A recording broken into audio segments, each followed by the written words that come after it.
Within a family where smiles are a disguise and hugs can turn into a knife in the back, a father and son become pawns in a dangerous game for millions.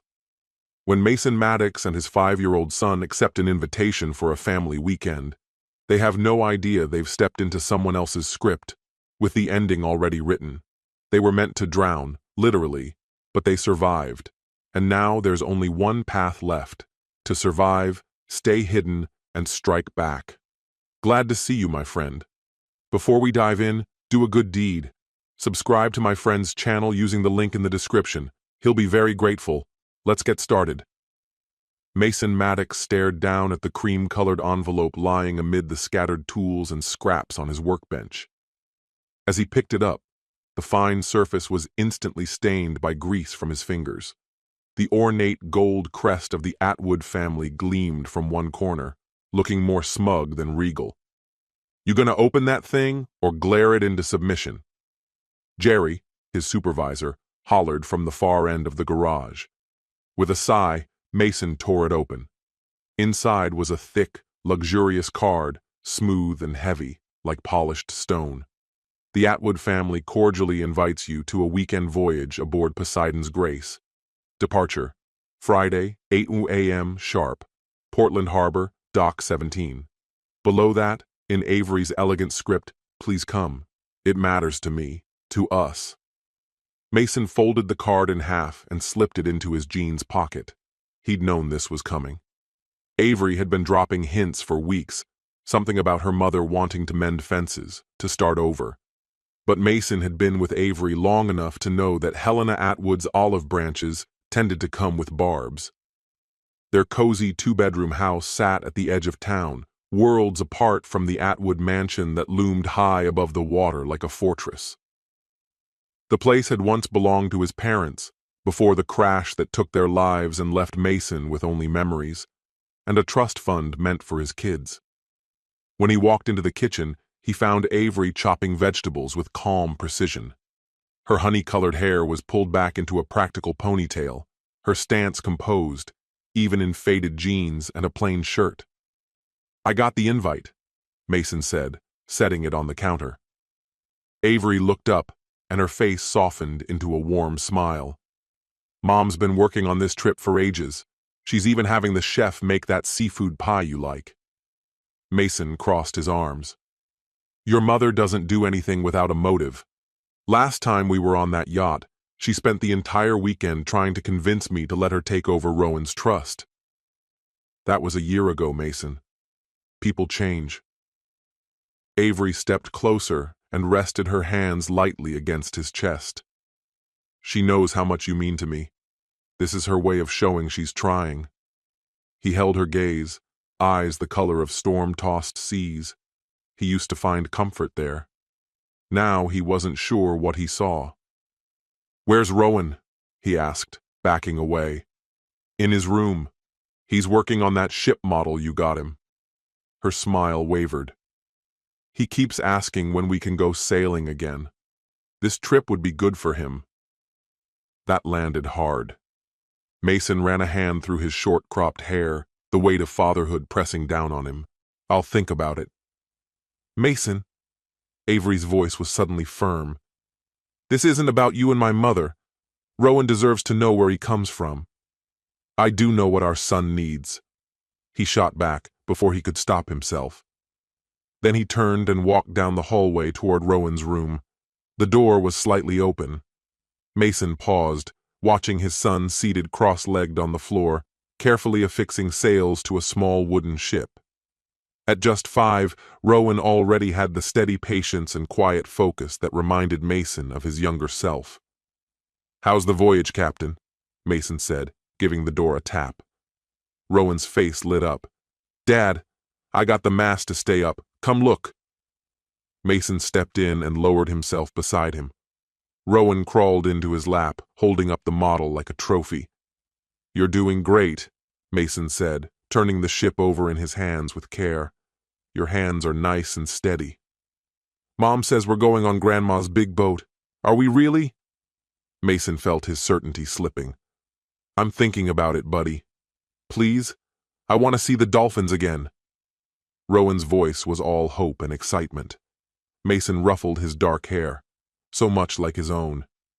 You don't make it easy to say no, you know that? Later that evening, once Rowan was asleep, Mason found Avery stretched out on the living room couch, scrolling through her phone. "I'll go," he said, his voice flat.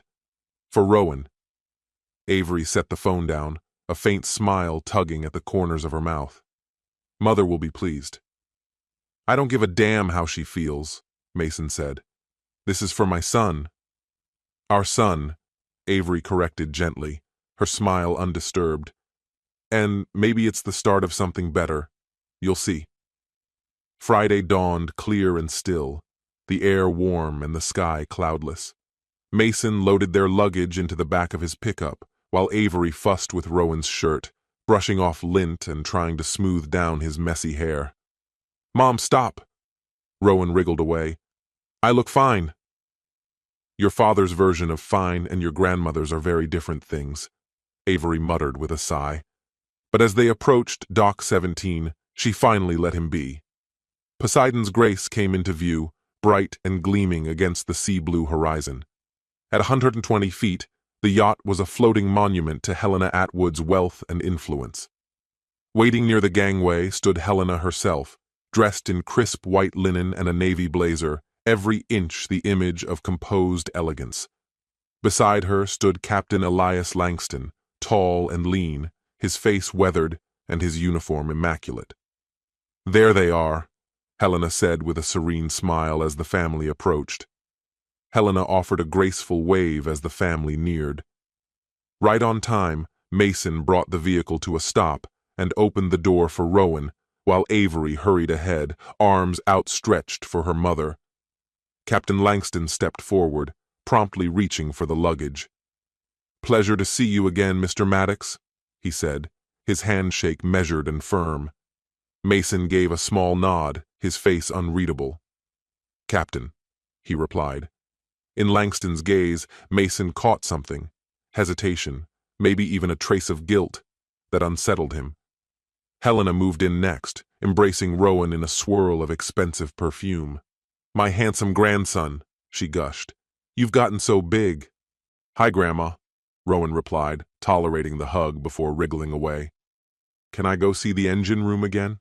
he asked with enthusiasm. Helena chuckled. "Still my little engineer. Captain Langston will take you down once we're underway." She turned to Mason, her smile cooling. "You're looking well, Mason." "Helena," he answered shortly. As they stepped aboard, Mason spotted a young woman posted discreetly on the deck. She was petite, with her dark hair pulled back tightly, clearly a crew member. "This is Tessa," Helena said with a flick of her fingers. "She'll be assisting you throughout the voyage." "Yes, ma'am," Tessa said with a courteous nod. "If you'll follow me, sir." As Mason walked behind her below deck, he felt her eyes on him. Curious, maybe wary. When their gazes met briefly, she quickly looked away, but not before he caught a glimmer of something. Concern, perhaps. Or pity.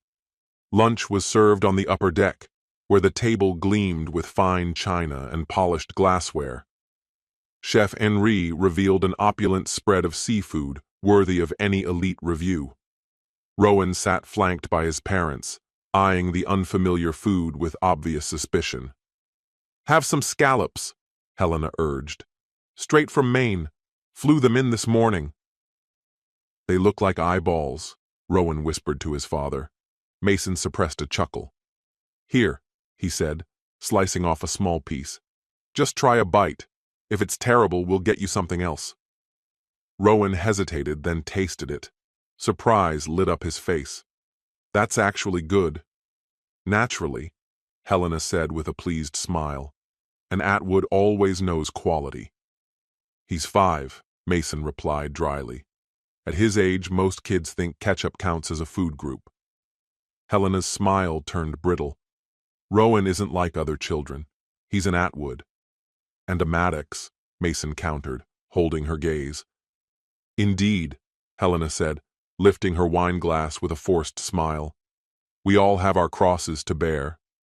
Avery laughed lightly, treating her mother's jab like a clever remark. "Mother, be nice. Mason was kind enough to join us for the weekend." Seated beside Helena, Captain Langston cleared his throat. "Weather's looking great. Clear through Sunday. I was thinking we'd anchor at Blackfish Cove tonight. Gorgeous stargazing there." "Lovely," Helena nodded. "Avery told me Rowan's been learning about constellations." Mason turned to Avery, caught off guard. He was the one who taught Rowan about stars on camping trips Avery had never bothered to attend. "Dad shows me the stars all the time," Rowan said proudly. "He knows all their names." "Some men have time for hobbies," Helena said, waving a hand. "Others build something that lasts." Then she looked back at Mason, her smile sharp-edged. "Still tinkering at the dockyard?" "It's going well," Mason said evenly. "Still fixing the toys rich people break." When Tessa came to clear the plates, Helena barely acknowledged her.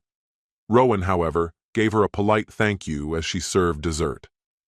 "You're very welcome, young sir," she replied kindly. "Would you like sprinkles?" "Yes, please." Rowan's eyes lit up. Helena gave a faint, disapproving sound. "Tessa, honestly, he doesn't need the extra sugar." "He's fine," Mason said, voice firm. "Let him enjoy it." As Tessa returned with the ice cream, now decorated with colorful sprinkles, Mason noticed Captain Langston watching Avery just a little too closely. Avery, clearly aware, tilted her head and tucked her hair behind her ear, a small gesture Mason recognized all too well. After lunch, Mason and Rowan made their way toward the engine room, with Tessa leading them down. The engine room was a marvel of modern boat design. Rowan's eyes grew wide with amazement as Tessa explained how everything worked. "You know your stuff," Mason remarked while Rowan explored a nearby control panel. "My father was a mechanic," Tessa said with a slight shrug. "He taught me everything before he passed." "How long have you been working for the Atwood?" Mason asked. "Nearly a year," she answered, glancing at Rowan before lowering her voice. "Mr. Maddox, I hope this isn't too bold, but—" The engine room door opened suddenly. Helena appeared, her smile cool and unreadable. "There you are," she said. "Tessa, come upstairs now." The tension in Helena's tone made Tessa instantly straighten. "Right away, ma'am." As she brushed past him, Mason caught a fleeting, wary look in her eyes. He didn't move until she was out of sight, then turned his focus back to Helena.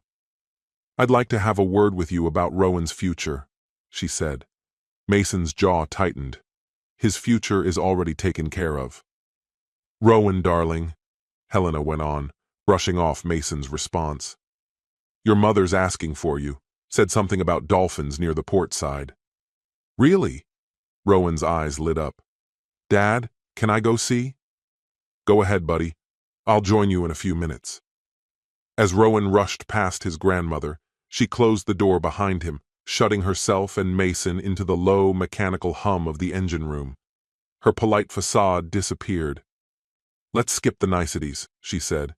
"You know exactly why I put this little retreat together." "You're welcome to refresh my memory," Mason said, leaning against a metal support beam with casual defiance. Helena's eyes sharpened. "Avery's been unhappy for quite some time. You must have noticed. If she has a problem, she should come to me, not send someone else to deliver it." "She's afraid to," Helena said, taking a step forward. "Men with military backgrounds, men like you, can be volatile." Mason let out a dry laugh. "Is that what she told you? That she's scared of me?" "Not in those words." Helena adjusted her expensive watch, a small nervous habit. "But I'm her mother. I see what she won't say. And I know you've been blocking access to Rowan's trust. That money should be in the hands of family, managed by professionals." There it was, the real reason behind Helena's carefully staged family bonding trip. "That trust is for Rowan's education," Mason said coolly. "Not to plug financial leaks in Atwood shipping." Her expression darkened. "You don't understand business, Mason. This isn't your field." I understand more than enough, he shot back. You're drowning in debt. The Shanghai venture's bleeding money. You're desperate, and Rowan's inheritance looks like your way out. Helena's composure slipped. How dare you, she snapped. Everything I've done has been to protect Avery and Rowan, to secure their future. Funny how I'm not part of that picture, Mason said. She laughed bitterly. You were never supposed to be permanent, just a chapter. Avery realizes that now. With Langston? Mason asked, watching a flicker of surprise cross her face. Or is he just next in line? You don't know anything, Helena spat. Avery deserves more than a glorified mechanic, and Rowan needs better than a father who stinks of oil and engines. She stepped closer, her perfume heavy in the enclosed space. Be careful, Mason. The Atwood name has outlasted men tougher than you. Is that supposed to be a threat? Consider it a warning, she replied, turning to leave. Enjoy the rest of the cruise, while you still can. That night, dinner unfolded like a well-rehearsed play. Helena commanded the table from the head seat, while Captain Langston hovered near Avery, finding endless reasons to stay close. Rowan, exhausted from his adventures, could barely keep his eyes open by the time dessert arrived. Mason rose, lifting the sleepy boy into his arms, ignoring Avery's soft objection. He needs rest, he said firmly. It's been a long day. Back in their suite, Mason helped Rowan change into his pajamas and settle into the small bed in the adjoining room. Did you have fun today, kiddo? He asked, gently brushing the boy's hair aside. Rowan nodded, already half asleep. Saw 2 dolphins and a seal, and Tessa showed me a cool knot. Then, hesitating a little, Are you and Mom mad at each other again? Mason felt a sharp ache in his chest. Why do you think that? You look at her like you're mad, and Grandma looks at you like when someone puts the wrong letter in her mailbox. Perching on the edge of the bed, Mason spoke carefully. Your mom and I are working through some grown-up stuff, but we both love you very much. That won't ever change. You swear? I swear. He kissed the boy's forehead. Now go to sleep. We've got a cove to explore tomorrow. Later that night, the breeze had cooled, and stars scattered across the sky. Mason stood alone at the railing, staring at the water as it rippled past the anchored yacht. They had reached Blackfish Cove as scheduled, with the lights of the distant shore twinkling faintly in the distance. Footsteps sounded behind him, and he turned, expecting Avery. But it was Tessa, her arms full of folded blankets. Excuse me, sir, she said, placing the blankets on a bench. Mrs. Atwood thought the guests might get cold out here. How thoughtful of her, Mason said, his voice edged with sarcasm. Tessa hesitated, glanced back to check the deck, then inched a little closer. Mr. Maddox, I need to talk to you about my wife and the captain. Mason thought he caught a flicker of awareness in Tessa's expression. I suspected as much, she murmured. Now I know. He released a heavy breath, his eyes drifting back to the shimmering surface of the sea. How long has it been happening? I'm not entirely sure, she replied in a low voice. Several months, maybe longer. But that's not the only reason There you are, Tessa. They both turned at the interruption. Helena approached briskly, her smile tight under the soft glow of the deck lights. The glasses in the salon need refilling. Right away, Mrs. Atwood, Tessa said, her gaze holding briefly on Mason before she walked off. She's getting far too comfortable, Helena muttered. I knew letting Avery convince me to hire her was a mistake. Before Mason could respond, Avery arrived, a champagne flute in hand and a flush of color in her cheeks. There you are. Mother, the captain needs a word with you, about the course for tomorrow. Helena's demeanor shifted instantly, her smile warming with practiced ease. Of course. Excuse me. When she had gone, Avery moved to the railing beside Mason, standing close without touching him. It's a lovely evening, she said softly. Rowan passed out the moment his head hit the pillow, Mason replied. Your mother and I had quite the conversation. Avery took a small sip of her drink, her face unreadable. She made her position crystal clear. I'll never be part of the Atwood family.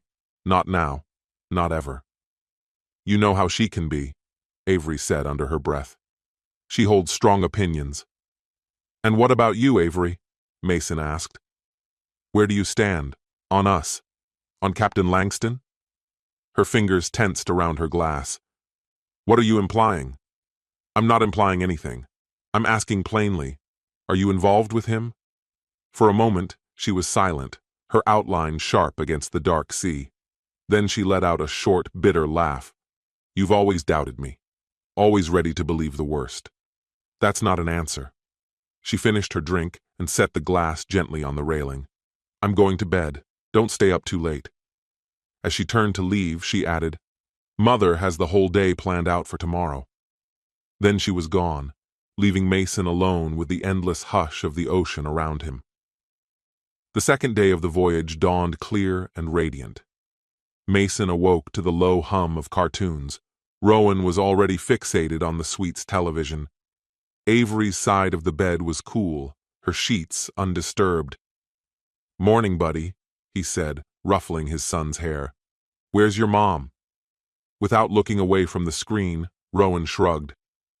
She said she had to help Grandma with something really important. Mason took a quick shower and got dressed, a growing unease twisting in his chest. Helena's warning from the night before echoed in his mind like a drumbeat. It may be your last. He took Rowan upstairs to the dining deck where a breakfast buffet had been laid out. Tessa was there, arranging a display of neatly cut fruit. Good morning, Mr. Maddox, and to Master Maddox as well, she greeted them with cool formality. Thanks. We've got it, Mason said, helping Rowan pile pancakes onto a plate. Once his son was settled, Mason stepped closer to Tessa. What were you trying to tell me last night? She glanced around warily, her voice just above a whisper. Not here. Meet me by the supply closet on the lower deck, in 20 minutes. Come alone. Before he could ask anything more, Helena swept into the room like royalty, clad in a flowing white dress and a wide-brimmed hat. Early risers, I see, she said with a smile. Sleep well, Mason? Like a rock, he lied. Have you seen Avery this morning? She's on the bow, doing yoga, Helena replied smoothly. Didn't want to disturb you. 20 minutes later, Mason left Rowan in Helena's care and made his way down to the lower deck. Just as Tessa had said, the supply closet was tucked near the crew's quarters. He waited there, checking his watch, the tension in his body tightening with every passing second. After 5 minutes, a door down the corridor opened with a creak. Tessa emerged from the laundry room, glancing around anxiously. I can't stay long, she whispered. Mr. Maddox, you have to get your son off this ship, right away. Mason blinked at her. What are you talking about? I overheard them. Your wife, Mrs. Atwood. Later the captain came in. They were discussing getting rid of obstacles. Obstacles? Mason repeated, ice crawling through his veins. You're saying they might hurt us? I can't be certain, Tessa said, wringing her hands, but I heard them mention your son's trust fund. Mrs. Atwood had once assured them that once Mason was out of the picture, she'd have full legal control of the estate as his closest living relative. Mason slumped against the hallway wall, the weight of the truth crashing into him, his darkest fears confirmed. Avery had gone along with it. In fact, according to Tessa, it had been her idea. Her voice was hushed, almost inaudible. I'm sorry, she whispered. Before Mason could respond, the sound of approaching footsteps echoed down the corridor. Tessa acted fast, flinging open the nearby storage closet and pulling out some folded towels. Just taking these up to the top deck, sir, she announced loudly as a crew member walked by. Once they were alone again, she slipped something discreetly into his palm. A tiny key. It goes to the tender at the back, she murmured. If things get ugly, that's your best escape route. Mason slid the key into his pocket. Thanks, he said with quiet gratitude. I'll remember this. When he stepped back into the dining lounge, the space was empty. No sign of Helena or Rowan. His heart started pounding as he rushed outside and scanned the yacht. Relief flooded through him when he spotted them on the starboard side. Rowan was animatedly pointing toward the water, while Helena stood by, observing. There! Rowan yelled as soon as he saw his father. We saw something huge. Maybe a shark. Mason quickly crossed the deck and placed a reassuring hand on his son's shoulder. That's pretty cool, buddy. Helena rolled her eyes. Highly doubtful. Most likely a sunfish. Rowan tends to exaggerate. Just like his dad, a voice chimed in from behind.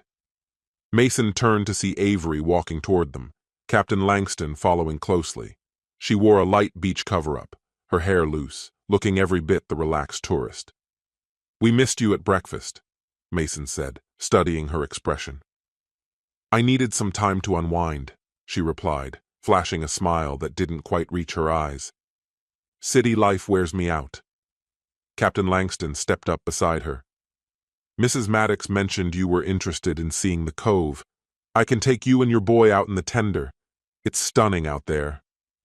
Mason eyed him carefully, noticing the captain's tense posture, his hand close to the blade on his belt. Actually, Rowan and I were thinking of taking the boat ourselves a bit later. I really must insist, the captain said, his grin stiff. There are hidden reefs around here. Not the safest without a guide. Mason mirrored the smile. I get that, but I know my way around boats. Avery stepped closer and gently touched his arm. Don't be stubborn, love. He knows these waters much better than we do.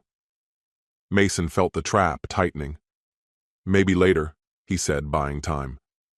Rowan and I want to check out the stern view first. Right, champ? Rowan nodded quickly, sensing something was wrong. Can we spot more sharks? Sunfish, Helena corrected from a short distance away. Stop putting silly ideas in his head, Mason. Mason gave Rowan's hand a squeeze. Come on, kiddo.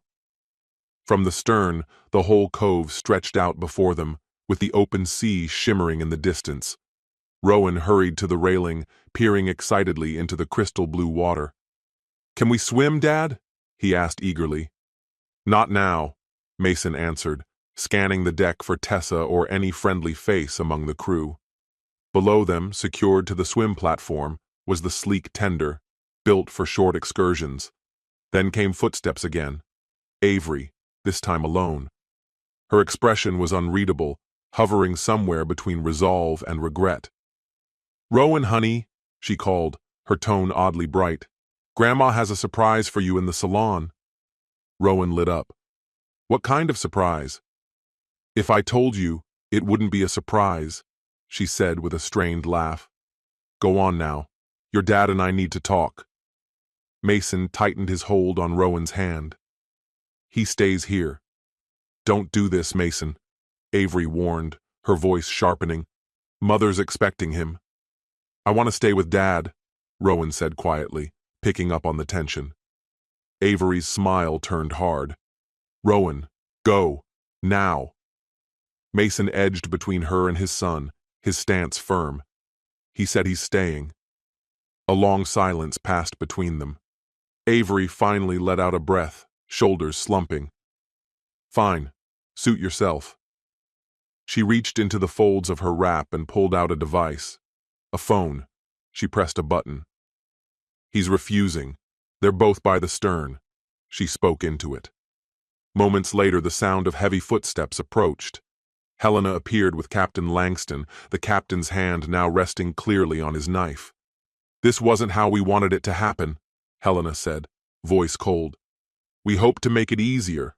For Rowan, Avery added, still avoiding his gaze. Mason instinctively stepped back, shielding Rowan as he backed against the railing. What exactly is your plan, Helena? They'd called it a tragic maritime mishap. That was the version Helena presented, lips pressed into a thin smile. It was far cleaner than the spectacle of a public separation. And now, with Rowan placed under suitable supervision, his inheritance could be properly managed. By you, of course, Mason said, his tone deadpan. Everything's falling into place, isn't it? And I'm guessing Brandon's getting his cut too, he added, shifting his attention to Avery. Am I wrong? Avery's eyes snapped up, caught off guard. How do you even know about Brandon? Mason tilted his head, a faint smirk playing on his lips, though his mind was already in motion. I'm not as out of the loop as you all think. Below the main deck, the small tender boat was ready, but if he wanted Rowan to reach it unharmed, he'd have to cause a distraction. It doesn't matter what he knows, Helena snapped. He won't get the chance to repeat it. Captain Langston advanced, saying nothing, a blade suddenly in hand. Let's not do this in front of the boy, Helena muttered, eyes narrowing. Mason lowered himself to one knee, putting himself at Rowan's level while keeping the three adults within his line of sight. Remember those jumps we practiced at the pool last summer? He asked softly. When you had to be brave? Rowan nodded, his eyes wide with fear. It's time to do that again, just like we did then. Okay? Jump into the water. I'll follow right behind you. Don't be ridiculous, Helena snapped. You can't escape, Rowan said, his voice unsteady. Just trust me, Mason whispered. Count of 3, all right? 1. Stop this, please, Avery said, stepping toward them. Rowan, sweetheart, come to Mommy. 2, Mason said, gauging the distance to the sea. Then Langston lunged, knife flashing. 3, Mason shouted, lifting Rowan and setting him on the railing. Go, now! Rowan hesitated only briefly before throwing himself overboard, disappearing with a splash. As Mason turned to dive after him, Langston's knife caught him across the arm. The pain was sudden and searing. Mason stumbled, nearly losing his balance. You could have gone quietly, Helena growled, stepping forward. You'll disappear, Avery said coldly, shoving him hard with both hands. The push sent Mason over the side. The sky spun around him, then vanished as he plummeted. His final glimpse was of the 3 standing above, watching to see whether he would surface. The water struck like a wall, knocking the air from his lungs. His vision dimmed at the edges, but survival instinct kicked in.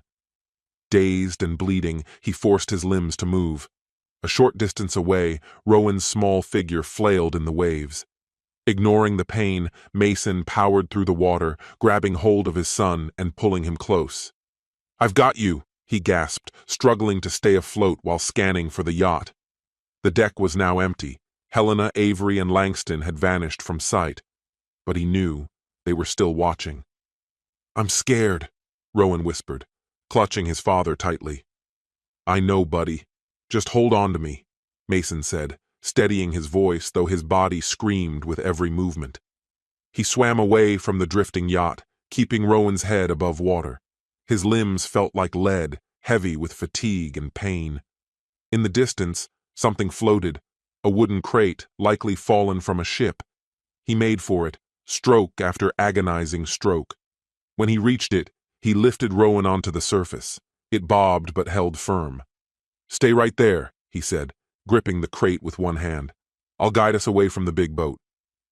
Is Mommy and Grandma coming back for us? Rowan asked, his small body shivering despite the warmth in the air. Mason looked into his son's eyes and swallowed the truth.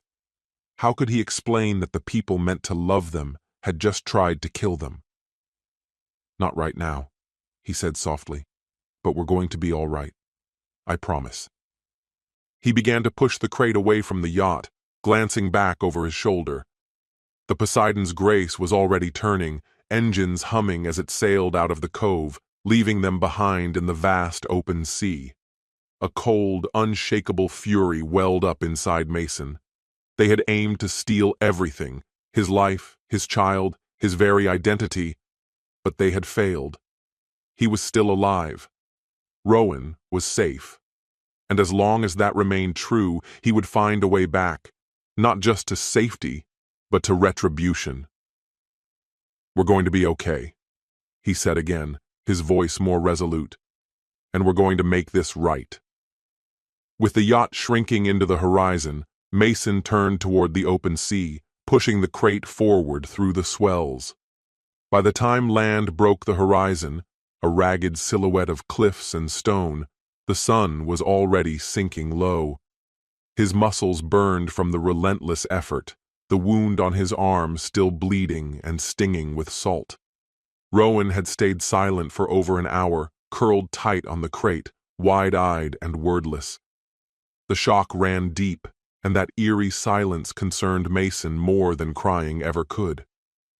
"We're almost there, little man," he whispered, summoning the last of his strength. "See those rocks?" That was where they were headed, inevitably, unavoidably, and with each second it drew nearer. The current moved in their favor, gradually pushing them toward the shore. When the crate finally scraped against the jagged edge of the coast, Mason lifted Rowan from inside and gently laid him down on the pebbled ground before collapsing next to him, panting for air. "Dad?" Rowan's voice was faint, barely audible. "Why did Mom do that to you?" The question cut straight through Mason, abrupt, sharp, and agonizing. How could he explain to his 5-year-old son that his own mother had tried to kill them? "There was something that happened on the boat," Mason said cautiously, measuring each word. "Your mom, she made some really serious choices." "Choices?" Rowan curled into himself, arms wrapped around his knees. "Is she mad at us?" "No, kiddo," Mason murmured.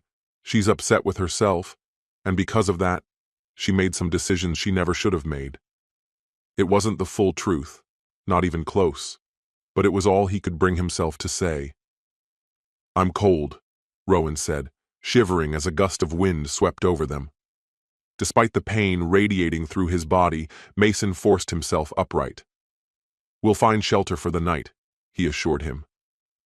The beach rose into a steep hill cloaked in thick forest.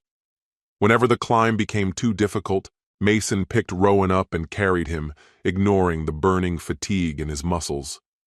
As darkness began to fall, something caught his eye through the trees, a modest structure nestled just below the bluff. "Look," he said, pointing. "That might be a place we can rest." As they neared, the building came into clearer view, an old ranger's outpost, likely meant for wildlife tracking or assisting lost hikers. The windows were dark and lifeless. It was clearly abandoned. The front door wouldn't open, but Mason noticed a side window with a loose latch. "Wait here," he told Rowan, easing it open and slipping inside. The interior was sparse but serviceable. A main room with a desk and outdated radio equipment, a small kitchenette, and a back room that held a single cot. A thin layer of dust coated everything. Once he was sure no one was there, Mason unlatched the door and brought Rowan inside, setting him down gently on a nearby chair. He took a moment to assess the space. The radio was useless, dead, or without any power. The kitchenette had a few old canned goods and some bottled water. A supply cabinet yielded a basic first aid kit, which Mason kept nearby to treat the injury on his arm. "Are we going to stay here?" Rowan asked, glancing around, a flicker of curiosity breaking through his fear. "Just for tonight," Mason replied, opening a can of beans. "It's safe, it's dry, and we're starving." As Rowan ate, Mason examined the slash on his arm. It was deep, but showed no signs of infection, and the bleeding had mostly stopped. Using what supplies he could find, he cleaned and bandaged it as best he could. "Does it hurt?" Rowan asked, his eyes fixed on the wound. "Only a little," Mason said with a forced grin. "I've been through worse." When they were finished with their meal, Mason found an old blanket and wrapped it snugly around Rowan's small frame. Then he began searching through drawers and cabinets, gathering what he could: a flashlight, a box of matches, and a detailed topographic map. The map showed they were buried deep within a remote stretch of coastal forest, at least 10 miles from the nearest sign of civilization. No phone, no working radio. And traveling that distance with a child would be difficult. But that wasn't the only threat. By now, Avery and Helena had likely reported something, perhaps that Mason and Rowan had been lost at sea.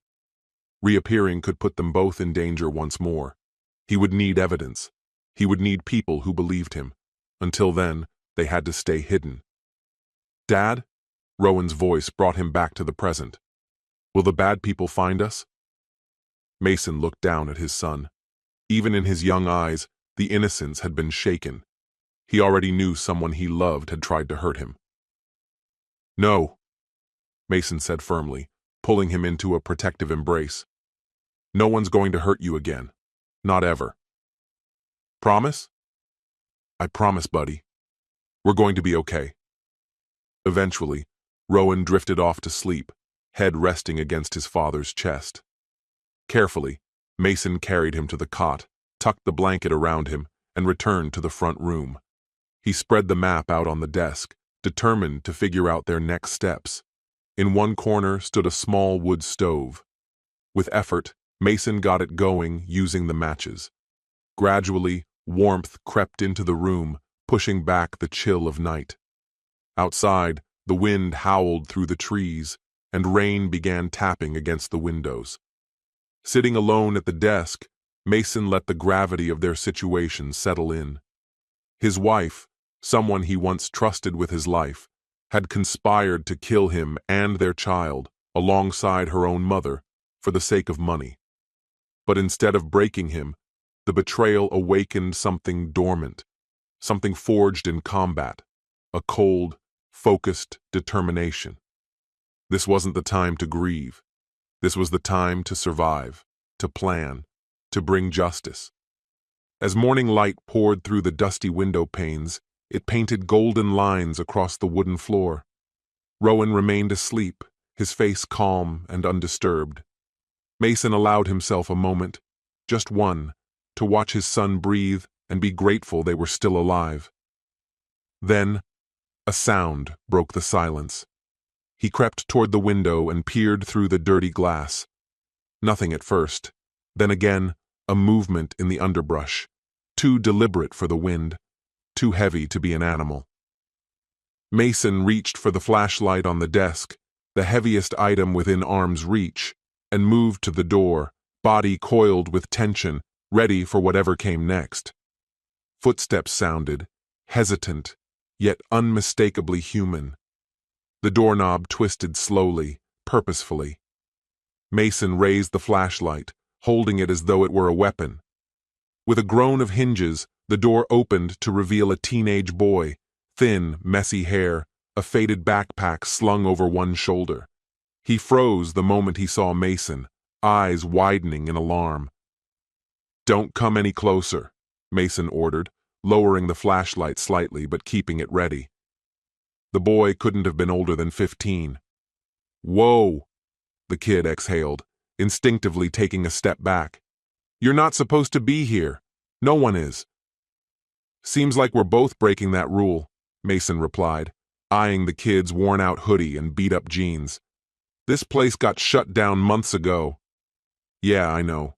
About 6, right?" the boy responded, finding a bit of his courage. "Who even are you? And what happened to your arm?" Mason hesitated. Depending on what he said next, this kid could either complicate things or help. "My son and I were hiking, lost our bearings. We ended up here for shelter."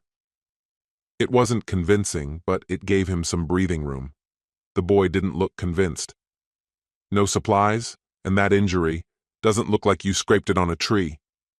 Before Mason could respond, a voice called out from the adjacent room. "Dad? Who's that?" "It's okay, Rowan," Mason answered, eyes never leaving the boy. "Just someone passing through." Rowan stepped into view, wrapped in a blanket, more curious than afraid. "You've got a kid with you," the boy said, his tone shifting. "I'm not here to start trouble. I come here sometimes, just to be alone." Mason let the flashlight fall to his side, though he didn't relax. "Name?" "Julian. Julian Carter." He adjusted the strap of his bag. "I live with my aunt out in Cedar Point, about 6 miles that way." He gestured vaguely toward the east. There's a precinct in Cedar Point, right? Mason asked casually. Julian's expression darkened. Yeah, not that they're worth much. Just asking, Mason said smoothly. Going to the police wasn't an option, not with the Atwood pulling strings. As they sat down to a sparse breakfast, canned peaches and the last protein bar from Julian's backpack, Mason laid out their story: the invitation, the rising tension aboard the yacht, the betrayal, the swim to shore. He kept the darker parts vague for Rowan's sake, but Julian was old enough to follow the truth. So, your wife and her mom tried to off you? Julian said after a pause. All for the trust money, Mason confirmed. Grandma wants it, Rowan added, clearly having absorbed more than Mason thought. Julian glanced between the two of them, skepticism fading into reluctant belief. That's seriously messed up. Why not just go to the police? That's attempted murder.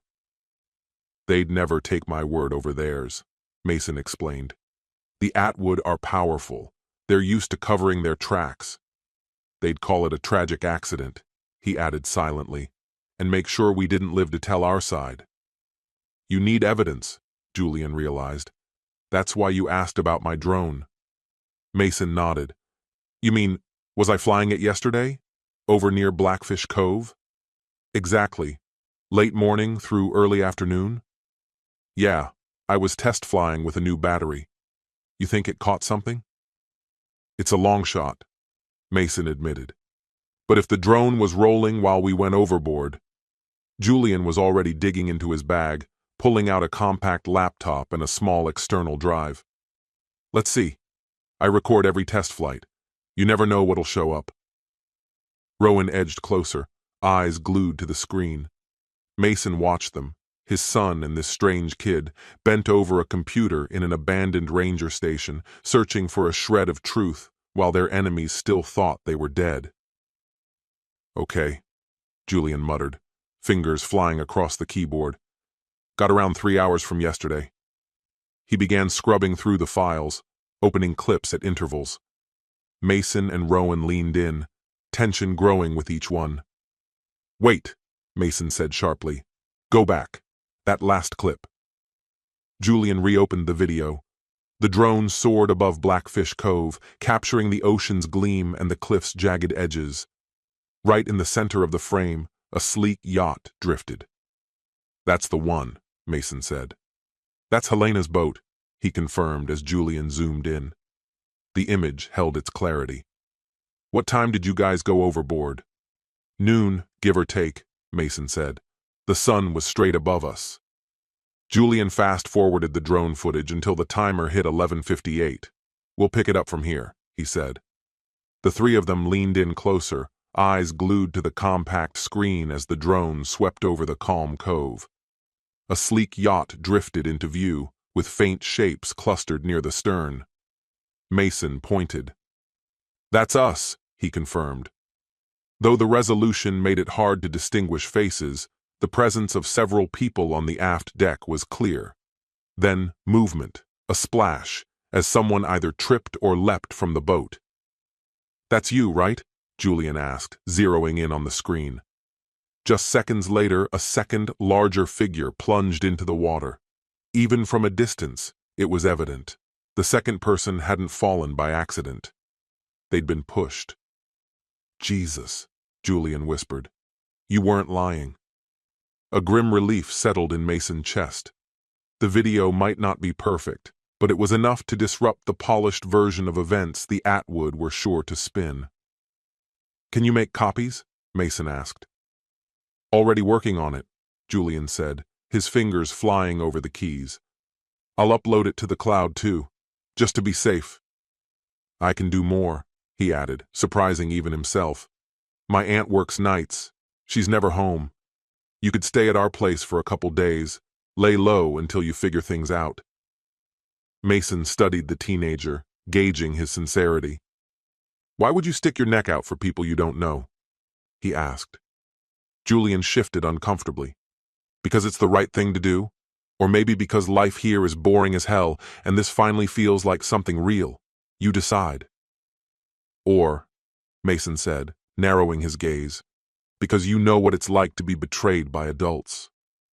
Julian didn't answer, but the rigid tension in his shoulders said enough. After a pause, Mason gave a nod. We have to stay hidden. If the Atwood find out we're alive, they won't stop. My aunt's place is out past the edge of town, Julian said. Secluded. I know every back road out there. No one will find us. As they slipped out of the ranger station, something settled in Mason. No longer just fear or desperation, but purpose. This wasn't just survival anymore. This was about righting the wrongs, against him, against Rowan, and against everyone else the Atwood had trampled. As he and Julian disappeared into the thick woods, he knew everything was unfolding just as he'd envisioned. Meanwhile, in Portland Harbor, the Poseidon's Grace had returned late the night before. By morning, whispers of tragedy filled the air. News was spreading quickly. Mason Maddox and his young son were presumed dead after a boating accident. Inside the wood-paneled study of the Atwood estate, Helena stood at the tall window, watching as reporters gathered on the manicured lawn. Her expression was impeccably rehearsed, the picture of dignified sorrow. She wore a crisp, black designer suit, mourning, meticulously curated. I'll field most of the questions, she told Avery, who sat stiffly on the leather couch, her hands balled into fists. You're too heartbroken to say much. Avery adjusted the dark sunglasses over her eyes. Why does this have to be such a public spectacle? Couldn't we have just filed a report with the Coast Guard? Helena exhaled, voice low and controlled. Managing perception is everything. Sympathy ensures silence. We can't afford scrutiny. She moved to her desk and opened a manila folder. Besides, I've already submitted the guardianship paperwork for Rowan's assets. The judge handling it is an old family ally. He'll sign off out of pity, she added smoothly. Avery hesitated. Her voice was barely audible. What if someone finds the bodies? They won't, Helena said coldly. Captain Langston said the currents in that stretch of the coast are volatile. By now, they're long gone. That afternoon, the Atwood held a press conference on their expansive front lawn, the muted blues of Portland Harbor providing a somber backdrop. Reporters from local stations and a few regional outlets clustered near the podium, which bore the Atwood shipping crest. Helena stepped up, every motion deliberate, radiating poise.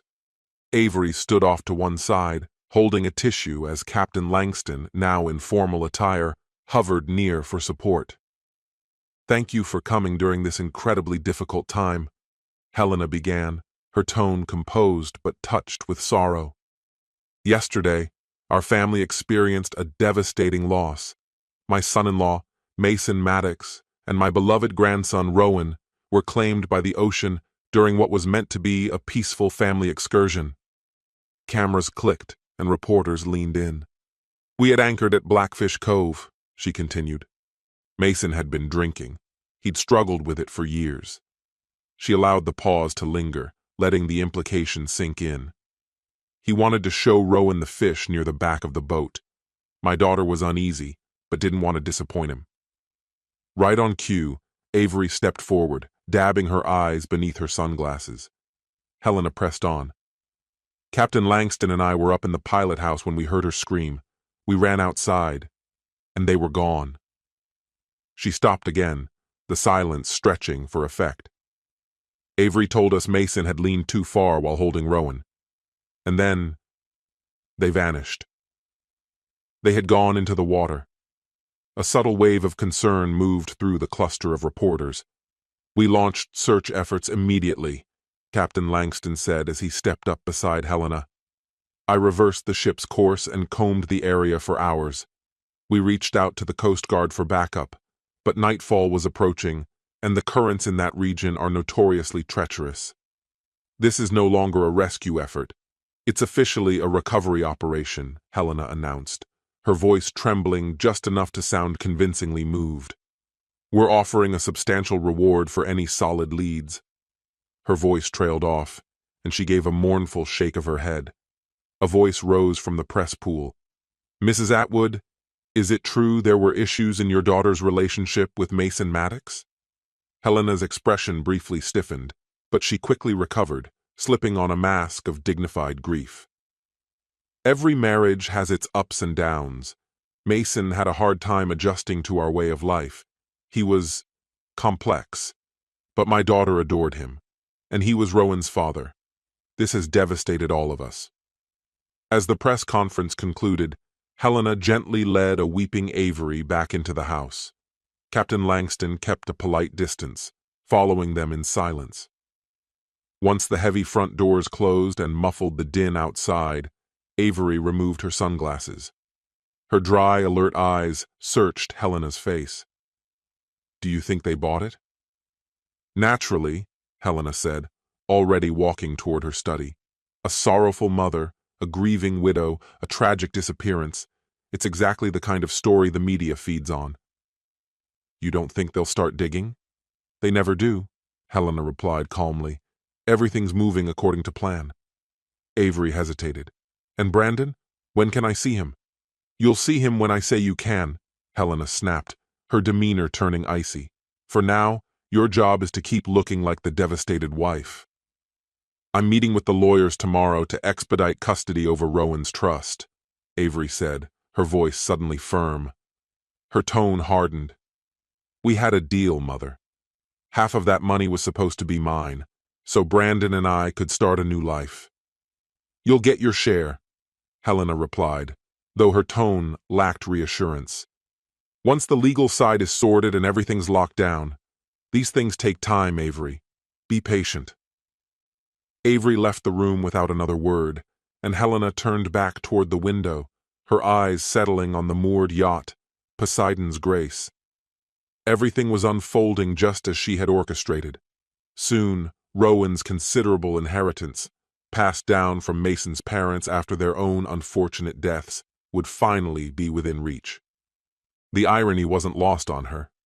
Mason, like his father before him, had become a hindrance, and like his father, he had been removed.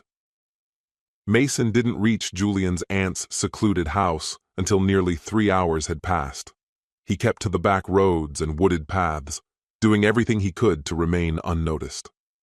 When Rowan became too tired to walk, Mason carried him, ignoring the sharp pain in his injured arm and the weariness pulling at him. The house that eventually came into view through the trees was modest and weathered, painted pale blue, with a small porch and surrounded by thick woods. "Quiet spot," Mason noted as they neared. "That's what Aunt Kendra likes," Julian replied, pulling a key from beneath a flower pot. "She values her privacy." "Fine by me." Inside, the house was tidy but sparsely decorated. Simple, slightly worn, but welcoming. Julian gave a quick walkthrough: a kitchen, a living area, a bathroom, and 2 small bedrooms. "You guys can take my room," he offered. "I'll sleep on the couch." Mason shook his head. "I can't ask you to do that." "It's no big deal," Julian said with a shrug. "The couch is fine." He headed to the kitchen. "You hungry? I'll make us some sandwiches." While Julian prepared the food, Mason helped Rowan get cleaned up and into one of Julian's oversized t-shirts, which hung well past his knees. The warm shower and fresh clothes visibly lifted Rowan's spirits. "Dad, when are we going back home?" he asked as Mason gently dried his hair with a towel. The question caught Mason off guard. "Not just yet, buddy. We need to stay safe for a bit longer." "Because of Mom and Grandma?" Rowan asked, his voice quiet and serious. Mason sat down beside him on the bed. "Yeah, they did something really wrong, and we have to make sure they can't hurt us anymore." "They already tried," Rowan said, not as a question, but as a quiet confirmation. Mason nodded. "Yes, out on the water. They did. And I won't lie to you, Rowan. You already know the truth." "But why? Doesn't Mom love us anymore?" The question hit Mason like a punch to the chest. He wrapped his arms around his son, holding him close. "Sometimes adults make terrible choices because they want things they shouldn't have. What your mom did, it was unforgivable. But it wasn't your fault. You didn't do anything wrong. He placed a hand gently on Rowan's head. You mean everything to me. I love you more than anything. Once Rowan had fallen asleep for his nap, Mason finally stepped into the shower himself. The hot water burned against the cut on his arm but helped scrub away the filth of the past few days. In the misted mirror afterward, he studied the wound, a deep, angry slice across his upper arm, red and starting to swell with the early signs of infection. While Mason secured the fresh bandage using supplies he'd found in the bathroom cabinet, a soft knock came at the front door. Julian stepped inside, holding up a small bottle in one hand. Hey, he said. Found some antibiotics in my aunt's cabinet. Figured it might help. He held out the bottle, leftover from her dental surgery. Mason inspected the label. Amoxicillin. Still good. Thanks. This could be really useful, he said, nodding. That's not all, Julian added, pulling a pair of scissors and an electric trimmer from behind his back. Thought you might want to switch up your appearance, just in case someone out there's got a visual on you. He had a point. Mason's short, military regulation haircut stood out, and if the Atwood had circulated his likeness, disappearing into the background was going to be crucial. 20 minutes later, his hair was gone, his scalp clean-shaven, and a faint stubble was forming along his jaw. Dressed in Julian's spare clothes, slim jeans, and a fitted flannel, he now looked just different enough to avoid drawing unwanted attention. Julian glanced up from his laptop, giving a low whistle of approval. Nice. You went from 9-to-5 professional to backwoods survivalist. So what's the move? Mason turned his eyes to the screen. What are you working on? Cleaning up the drone footage, Julian explained, tapping at the keyboard. Trying to clear up the image and boost the audio. Mostly wind so far, but there could be something buried in there. Mason leaned in, scanning the blurry visuals. You're good at this. Ever think of making it a career? Maybe, Julian replied with a modest shrug. Something creative, maybe film stuff, drones, editing, something like that. You've got real talent, Mason told him, and guts. What you're doing for us, that means something. Julian looked away, clearly uncomfortable with the praise. Just doing what feels right, he mumbled, closing one window and launching a different program. So, what now? He asked. Didn't you mention someone you could reach out to? Mason sat back, the fatigue finally creeping in now that the rush of survival had settled. There's one person I trust, Morgan Quaid. We used to work together in naval intelligence. These days she runs an indie news site, investigative journalism, big on exposing corporate corruption. She local? She's in Portland, but her reach is wider than that, he said, absently rubbing his freshly shaved head. The tricky part's contacting her without setting off any alarms. My phone's probably fried from the water, and using yours would be risky. I've got a burner, Julian said. Started using it after they snatched my regular phone. It's prepaid, not linked to me at all. Mason raised an eyebrow. Didn't figure you for the paranoid prepared type. My dad was obsessed with privacy. Government surveillance freaked him out.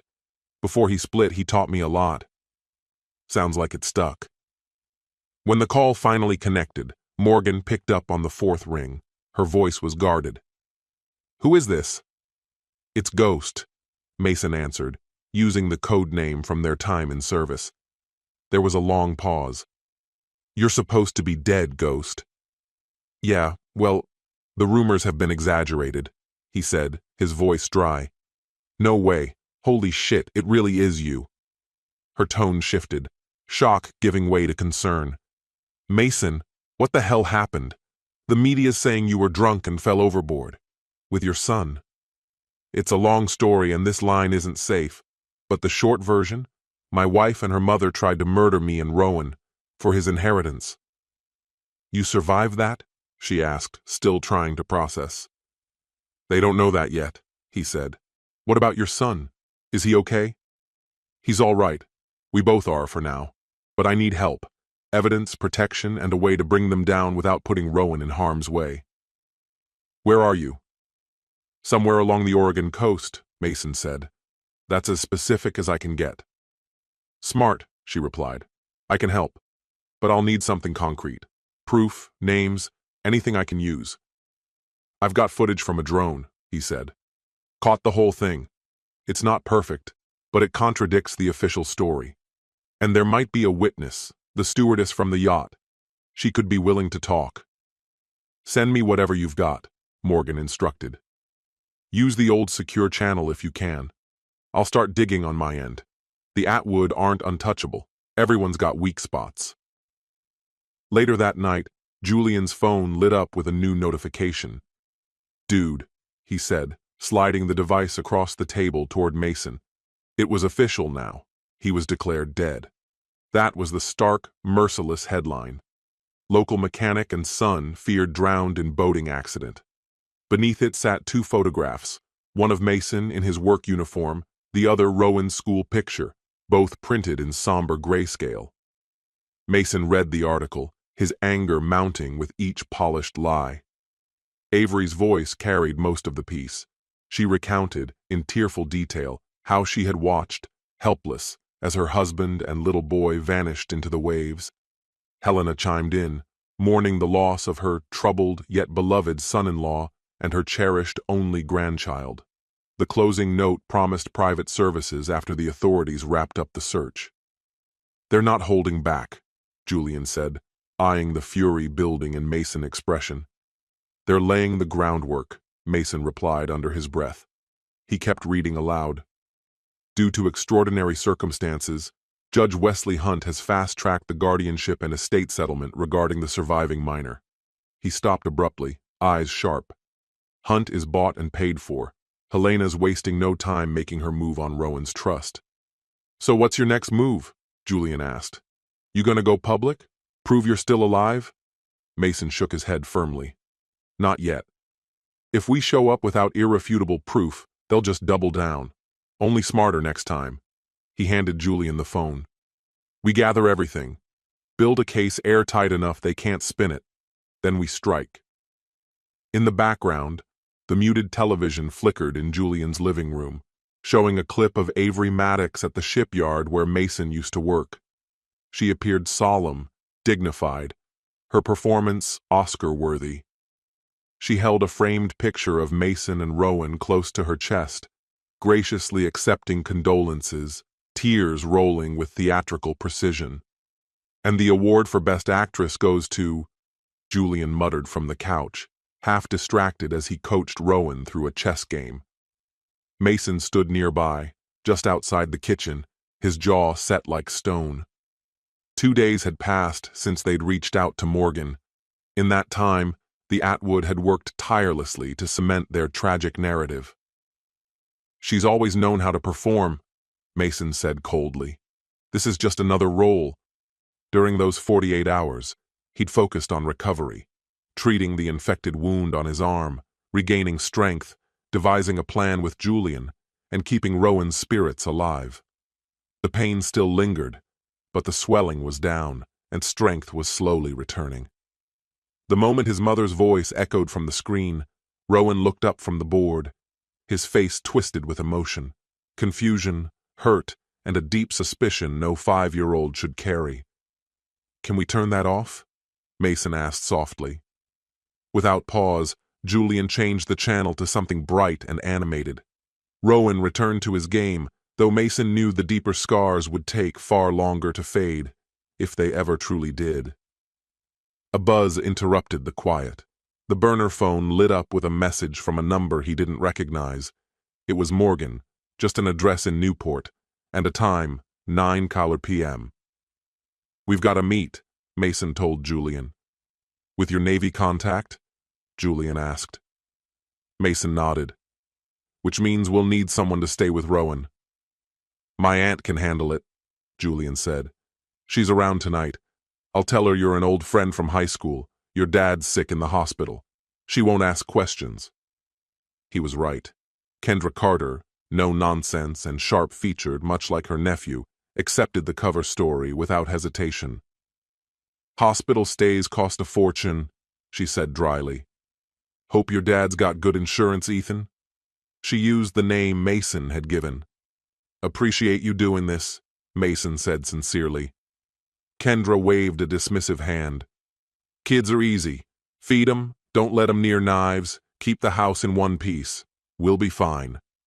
The address Morgan had sent led them to a quiet, low-key storage facility on Newport's outskirts. Mason and Julian arrived early, pulling up in the anonymous used car they'd bought in cash. No paperwork, no questions. You stay here, Mason said. If I'm not back in an hour, grab the phone. Call the number marked emergency. Say the ghosts sent you. Julian didn't like it, but he nodded. Mason stepped out, scanning the area for anything out of place as he approached Unit 247. The surrounding units were quiet, their doors locked tight. He knocked in a specific rhythm, 3 fast, 2 slow, an old code from their past. The metal door cracked open slightly. Preferred weapon?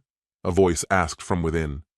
Sig Sauer P-226. Haven't carried one in ages, Mason replied. A pause, then the door groaned upward. A lantern's dim glow revealed the interior. Morgan Quaid stood in the middle, arms crossed. Her hair was shorter now, shaved at the sides, the rest tied back. Tattoos wound down her arms, disappearing under her sleeves. You look like hell, Ghost, she said with a crooked grin that was all too real. Kind of what happens when your family puts a hit on you, Mason said dryly. She gestured him inside, then rolled the door shut behind them. The space was bare bones, just a few folding chairs and a card table covered in laptops and paperwork. Running ops on a shoestring? Mason asked, surveying the scene. More or less, Morgan replied. I've been tracking Helena Atwood for a while. This just got serious. For the next 30 minutes, Mason laid out the entire story, from the mysterious invitation to their panicked getaway and current hideout. Morgan stayed silent, listening intently as she tapped away on one of her laptops, occasionally jotting down notes. That drone video the kid captured? It's a gem, she said once he'd finished. Not perfect resolution, but it clearly shows you being pushed, not staggering like you were drunk. He's not my son, Mason corrected. Just a drone hobbyist who happened to be in the right place. Whatever he is, he knows what he's doing. Morgan swiveled her screen so he could see it. I've been building a case against Atwood Shipping. Corporate fraud, cooked books, insider statements, evidence of bribes. It's a house of cards ready to fall.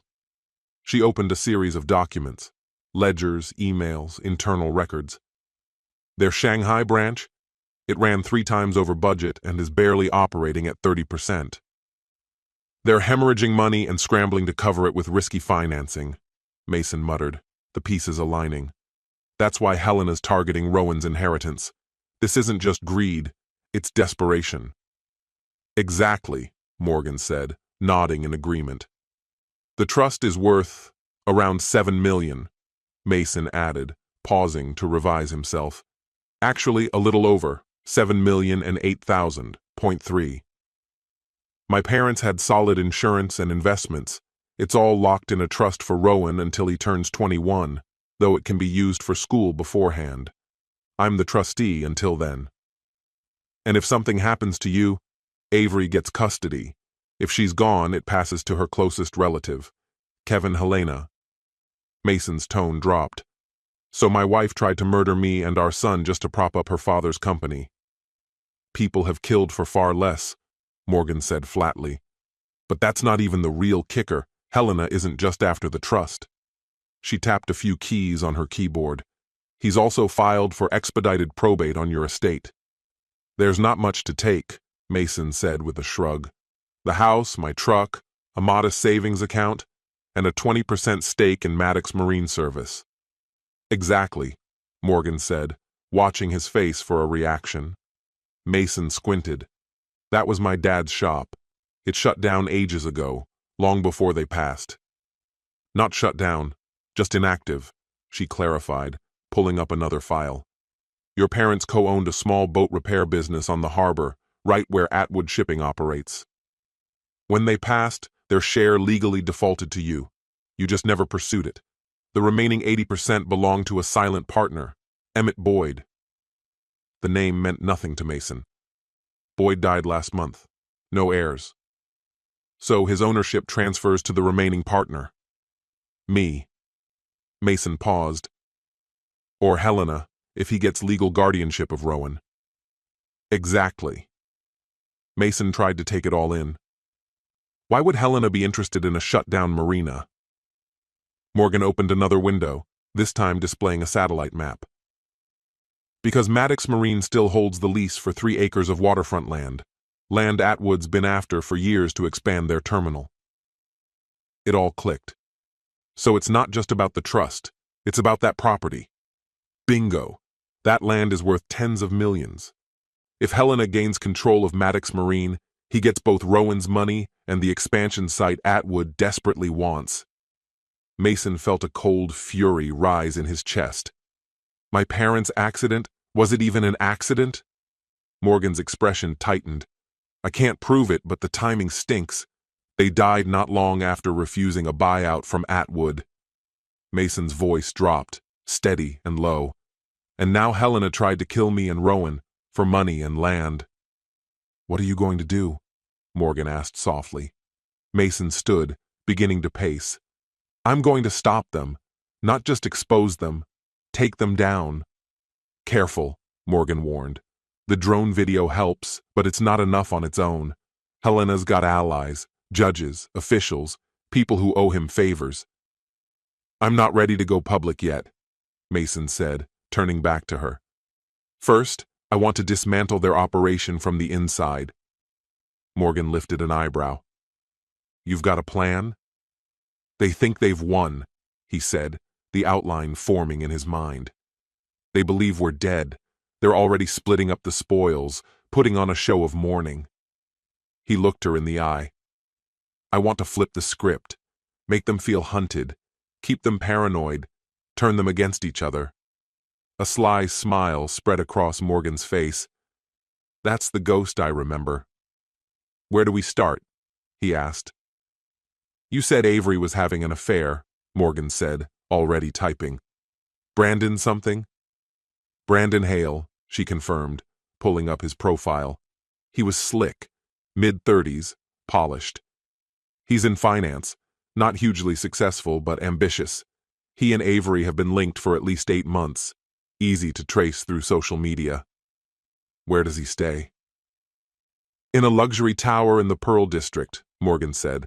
Sleek, upscale, and outrageously expensive. What for? Mason's expression darkened. Because I need to pay Mr. Hale a visit.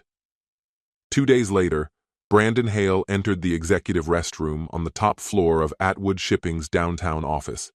A late meeting with investors had just wrapped, leaving the building nearly deserted. The bathroom gleamed, marble countertops, pristine tile, all softly lit by recessed ceiling lights. As Brandon rinsed his hands, the door behind him creaked open. In the mirror's reflection, he saw a man step inside, a bald figure with a full beard, wearing a janitor's uniform. The man said nothing. There was something about the stranger's calm, methodical movements that set Brandon on edge. All yours, he offered lightly, reaching for a paper towel. The man didn't respond. He moved slowly down the row of stalls, checking each one in turn. Once satisfied the room was empty, he turned and faced Brandon. The eyes, even under the disguise, were disturbingly familiar. Have we met? Brandon asked, a cold knot forming in his stomach. No, the man said evenly. But I know you, Brandon. I know exactly what you've been doing with my wife. Brandon froze as realization struck like a slap of cold water. Mason? Mason Maddox? But you're dead. That was the point, wasn't it? Mason took a step forward, his voice like ice. Me and my son, lost at sea, clean, simple, tied up in a bow, perfect for everyone involved, especially you. I don't know what you're suggesting, Brandon stammered, backing up until he hit the wall. Avery told me it was an accident. There was a search. Save it, Mason cut in sharply. I know the whole story. The affair, the setup, the debt, Helena's desperation. Brandon's hand drifted toward his pocket, likely for his phone, but Mason moved fast. He caught Brandon's wrist in a vice-like grip and twisted until Brandon gasped in pain. "Bad idea," Mason said quietly. "What do you want?" Brandon asked, the confidence draining from his voice. "Money? Is that it? I can make something happen." "I want you to shut up and listen," Mason interrupted, tightening his hold. "You're going to walk away from Avery. As of tonight, you leave Portland." "You can't be serious," Brandon protested through clenched teeth. "My business is here. My clients. I'm deadly serious." Mason leaned in, applying more pressure to the wrist until the bones strained. Then, without warning, he slammed Brandon's hand down on the counter and drove his elbow into it. The sickening crack of shattered bones echoed off the tiled walls. Brandon screamed, collapsing and clutching his broken hand. "You're in finance, aren't you?" Mason asked, watching him crumble. "That kind of work needs both hands. That was your dominant one, wasn't it? That's a pity." "You're insane," Brandon whispered, his face ghostly pale. "No," Mason said, voice low and calm. "I'm a father protecting his son, and this is just the beginning." He bent down, his voice barely audible. "Be gone by morning.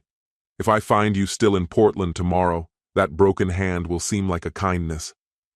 Without another word, Mason turned and walked out, leaving Brandon sprawled and gasping on the tile. The first strike had been made. By dawn, Avery would discover her lover had vanished, and Helena would realize their perfect plan had sprung a dangerous leak. In the days that followed, the Atwood family's polished public image began to fracture. Brandon Hale vanished from Portland without so much as a farewell, his clients abandoned, his high-rise apartment suddenly listed for sublet. Avery, left to weather the storm alone, grew increasingly frantic. She confided only in her mother, unsure who else she could trust. Meanwhile, Mason monitored the fallout from a hidden retreat, a modest cabin tucked away on Morgan's remote property just beyond the city. It offered more security than Julian's aunt's home and was still close enough to keep an eye on things. Julian split his time between his house and the cabin, providing essential tech support for their next phase. "You really think this'll work?" Julian asked one afternoon, hunched over his laptop at the cabin's small kitchen table. He was replaying enhanced drone footage, now sharpened enough to clearly show the moment Mason and Rowan had been forced into the water. "It's a risk," Mason said, watching the screen, "but Morgan's platform has reach. People trust her. That gives the footage weight. The Atwood won't be able to dismiss it so easily." Standing by the coffee maker, Morgan nodded in agreement. "The video alone won't take them down," she said, "but it'll raise questions, and questions lead to investigations." Their plan was simple: release the video through Morgan's news outlet, posing as an anonymous submission, footage captured by a recreational drone flyer who just happened to be filming over Blackfish Cove that day. The images would upend Helena and Avery's version of events, revealing not an accident, but a calculated push. "Just give the word," Julian said, finger hovering above the enter key. Mason looked toward the back room where Rowan lay sleeping. Then he gave a small, resolute nod. "Send it." Within hours of the video surfacing online, local news stations began running segments about it. By evening, the story had escalated, with regional reporters contacting Helena and Avery for official comments. Atwood's public relations office responded quickly, labeling the footage as misleading and manipulated, but the story was already spiraling out of their hands. "They're in damage control mode," Morgan said, after talking to a contact at the Portland Tribune. "Helena's in full-blown crisis, called her legal and PR teams into an emergency meeting." Mason nodded, clearly pleased. "Good. Let them feel the pressure." By the following day, the consequences had only worsened. Morgan's site ran a follow-up story, which included select lines from Tessa's interview, just enough to confirm a crew member had witnessed something disturbing, but carefully redacted to keep Tessa anonymous. Atwood shares just took a 12% dive, Julian said, watching real-time market feeds on his screen. Investors are bailing. As Mason weighed their next move, his phone buzzed with a new message. This one from Tessa. It included a few audio files and a brief note. Found these saved on my phone. Must have hit record by accident while I was cleaning the yacht. Thought you'd want to hear them. He tapped the first file. Avery's voice filled the room. I don't really have a choice, Mother. Mason controls everything. Rowan, the trust, all of it. I'm stuck unless he's out of the picture. Helena's reply was disturbingly composed. Then get rid of him. You've dealt with worse. An uneasy silence followed. Mason looked over at Morgan, who seemed just as rattled. You've dealt with worse, he repeated under his breath. What the hell is that supposed to mean? Might not mean anything, Morgan suggested, though she didn't sound convinced. Or it might prove that what happened to my parents wasn't some tragic accident, Mason shot back, his voice rising. Avery could have been part of it too. Before he could dwell on it, Julian called out from the other side of the room. Guys, you need to see this. They gathered around his laptop as breaking news alerts flashed on screen. Helena Atwood was addressing the press from the steps of the Atwood estate. Her flawless exterior was beginning to fracture. She spoke with elegance, but the fury in her eyes was clear. The footage circulating right now is a vile attempt to exploit our family's pain, she declared, voice tight. Our legal team is actively investigating the origin of this clearly manipulated content. She motioned subtly toward Avery, who stood behind her, pale, tense, eyes darting with unease. The implication that my daughter, or anyone in our family, had a role in anything other than a tragic accident is not only untrue, it's deeply cruel, Helena continued. Avery is still grieving her husband and her child. These baseless accusations are tearing open wounds that haven't even started to heal. She knows how to work a crowd, Morgan murmured, watching Helena's delivery closely. Flips the script, paints herself as the victim, undermines the facts without ever addressing them head-on. But Mason wasn't listening to the words. His attention was on Avery. Beneath her display of grief, he saw real fear. She's coming apart, he said quietly. First Brandon disappears, then the video leaks. She's losing control. The next phase of their strategy unfolded with ease. Using Tessa's recordings and matching financial records, Morgan pulled together a comprehensive exposé for her site, one that, for the first time, named Helena and Avery Atwood directly as central figures in both financial fraud and an attempted murder. Once this hits, there's no taking it back, Morgan warned. They'll come at us with everything they've got. They already tried to kill me, and my kid, Mason said firmly. I'm done being afraid. They were finishing the article's final revisions when Morgan's phone rang. It was Tessa, her voice low and tense. They found me, she said right away. Helena's private investigator tracked me down. I'm getting out of Seattle tonight. Are you safe right now? Morgan asked, worry creeping in.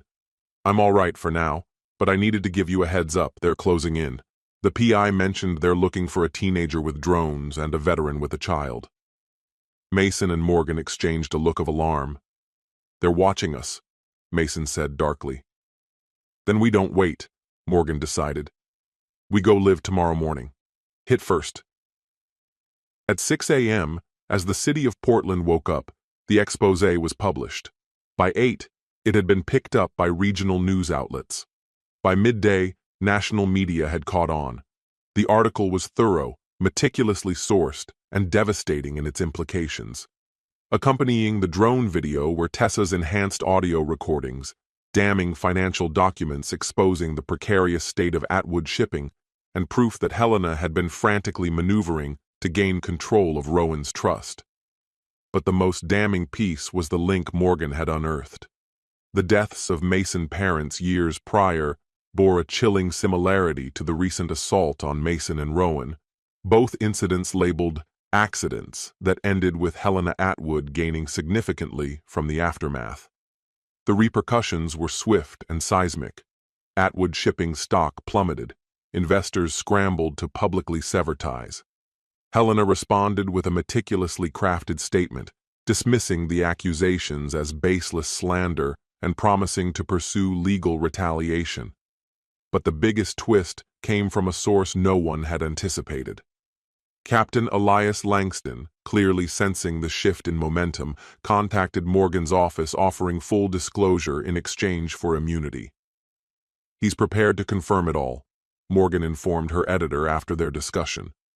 "Helena's entire scheme, Avery's push, everything. He's saying he was coerced," she added. "That's a lie," Mason snapped.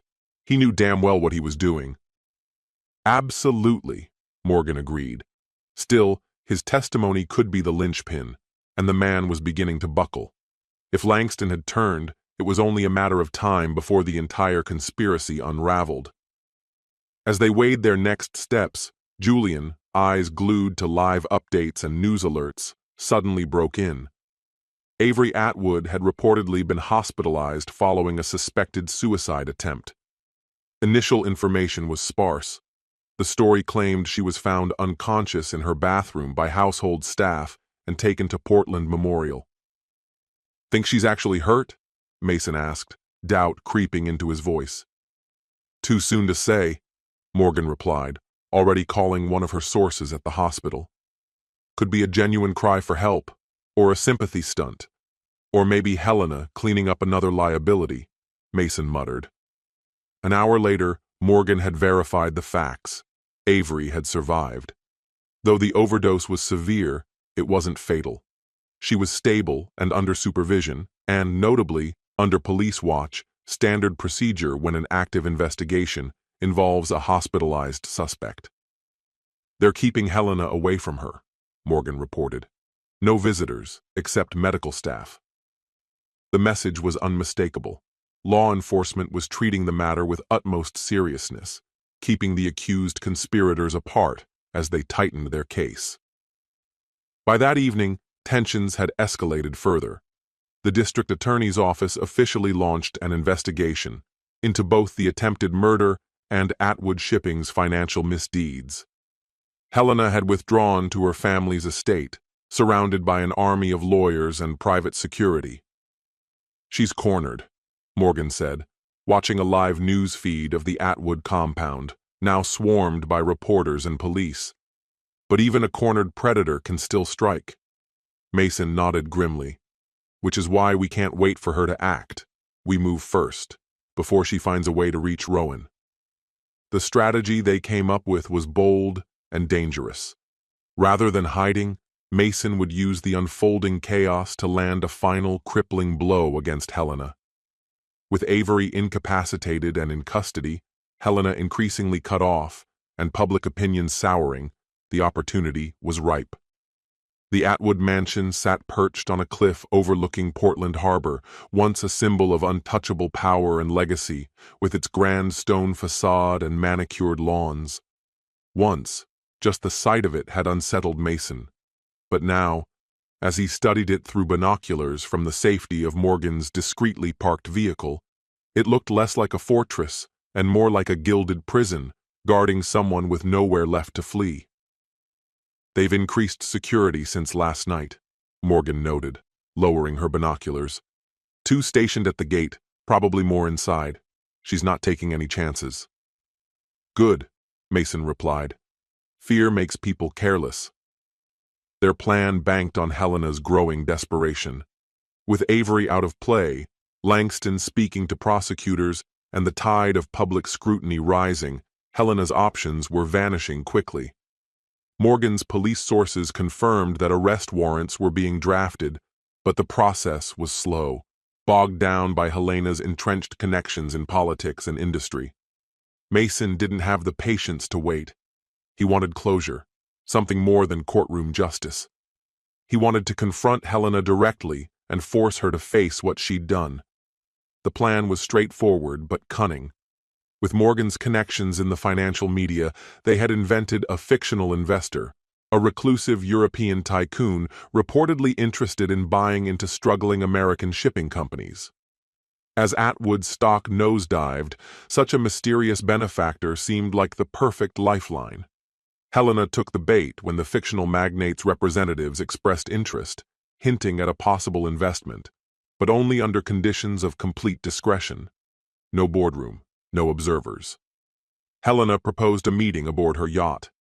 The supposed investor declined, countering with an invitation to his own vessel, crewed only by his trusted staff. After some negotiation, Helena agreed. She viewed it as possibly her last shot at saving her legacy. She had no clue the sleek yacht moored at Portland Harbor belonged to one of Morgan's wealthy associates and had been lent for the operation. The crew was a covert team, Julian managing communications from a hidden location, Morgan aboard in disguise, and Mason assuming the role of the investor's bodyguard. He checked his reflection in the car's side mirror one last time. With his shaved head, well-groomed beard, dark sunglasses, and tailored suit, he was unrecognizable as the dock worker Helena once thought she controlled.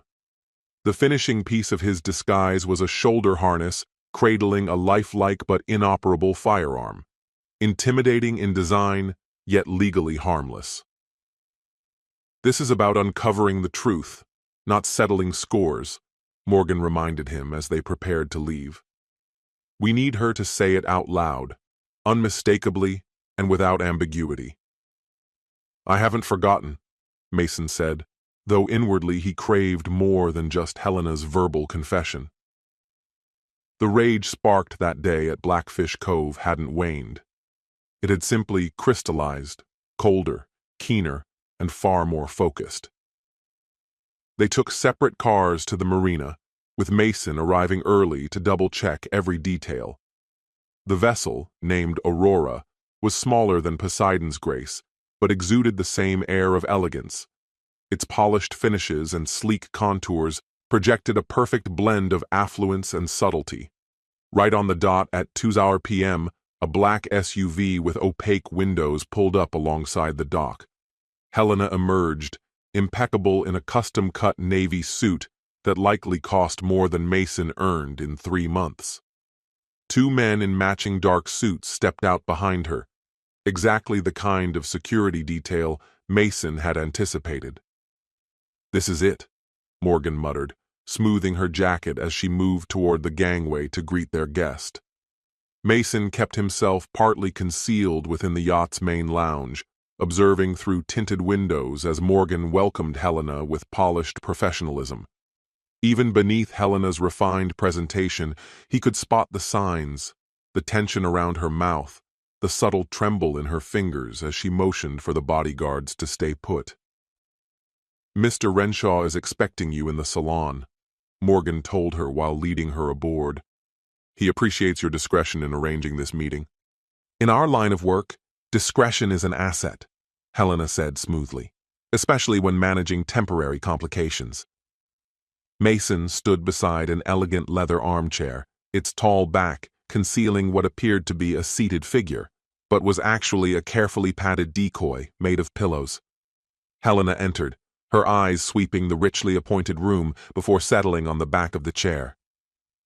"Mr. Renshaw, thank you for your interest in Atwood shipping at such a sensitive juncture," she said, her voice steady.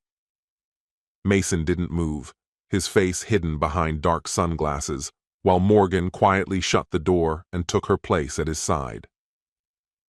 "Mr. Renshaw likes to listen first," she said, guiding the interaction with ease. "Perhaps you could begin with an overview of your current situation and how you envision a potential alliance." Helena lowered herself onto the sofa opposite the chair, placing her handbag carefully beside her. "Of course. Atwood Shipping is currently dealing with what I'd classify as a short-term reputation issue.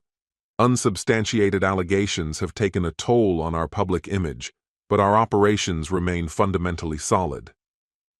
"You're referring to the homicide allegations?" Morgan asked, her tone measured and curious rather than accusatory. Helena's face tightened just for a moment. a heartbreaking misinterpretation fanned by opportunists and sensationalist reporting. The tragedy involving my grandson and son-in-law was a dreadful mishap. Nothing more. The idea that my daughter or I could harm our own kin is not only offensive, it's absurd. Still, your daughter is under both psychiatric and legal scrutiny, Morgan continued, and your captain appears to be cooperating with the authorities. Avery is emotionally shattered, drowning in sorrow and weighed down by these malicious charges, Helena said, her voice turning brittle. As for Captain Langston, I can't speculate about his intentions, but I believe his allegations won't withstand real examination. Mr. Renshaw is particularly curious about your expansion plans, Morgan interjected, especially regarding your new holdings at the harbor, correct? Helena seemed to relax slightly at the mention of business. Yes, we're actively broadening our presence in Portland. We've recently secured vital waterfront parcels that will enable us to significantly boost shipping throughput. Properties previously owned by Maddox Marine Service, Morgan noted. Quite timely, considering the recent setbacks suffered by the Maddox family. Helena's composed expression wavered just slightly. I don't see how that's relevant to today's discussion, she said with restraint. Mr. Renshaw is very detail-oriented, Morgan said calmly.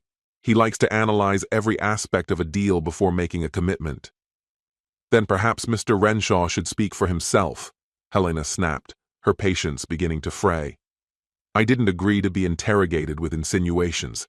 I came here to finalize an agreement. Mason gave Morgan a look. The moment had arrived.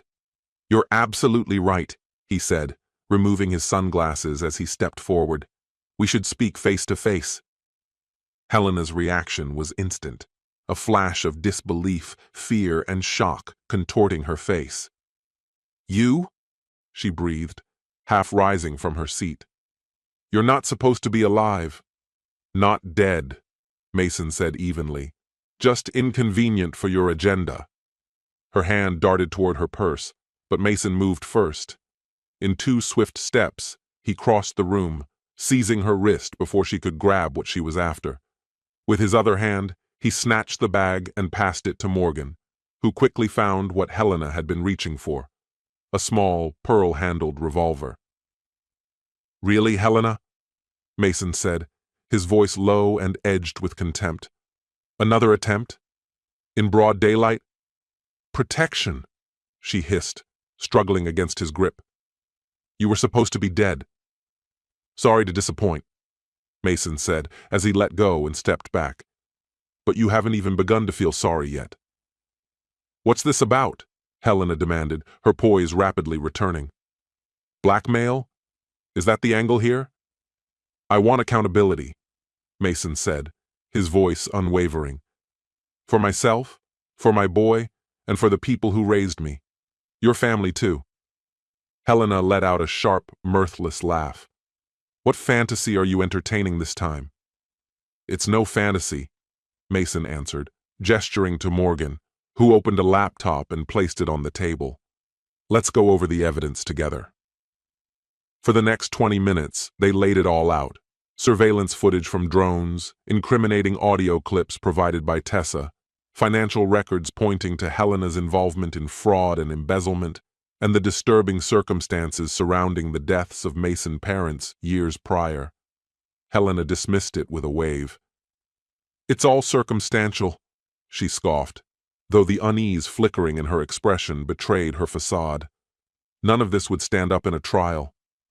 Not on its own, no, Mason acknowledged, but combine it with Captain Langston's sworn deposition, Tessa's forthcoming statement, and now yours, everything you're saying right now, which is being recorded. Helena's eyes darted around the room, scanning for hidden mics or cameras. You're bluffing. Am I? Mason asked, calm as ever. You stole everything from me, my wife, my home, nearly even my son. Did you really think I wouldn't document every move to bring you down? You have no idea who you're dealing with, Helena hissed, her composure beginning to crack. I built Atwood Shipping from nothing, she continued, her voice growing sharp. I've taken down people with more influence than you could dream of. Like Mason parents? Morgan said coolly. Convenient tragedy that just happened to secure you that harbor lot. Good luck proving any of it, Helena snapped back, though her tone had lost its edge.